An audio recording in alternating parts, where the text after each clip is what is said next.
بسم اللہ الرحمن الرحیم۔ نون قطنی۔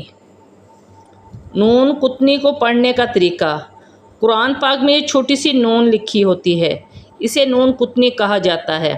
اس کے پڑھنے کا طریقہ یہ ہے، اگر ہم نے آیت پر وقف کر دیا ہے تو اگلے کلمے کو حمزہ وصلی کے ساتھ ملا کر پڑھیں گے، اور اگر ہم نے آیت پر وقف نہیں کیا تو نون کے ساتھ لام کو ملا کر پڑھا جائے گا، اور اگر لام سے پہلے حمزہ وصلی ہے تو ہمیشہ حمزہ وصلی پر زبر کی حرکت دی جائے گی۔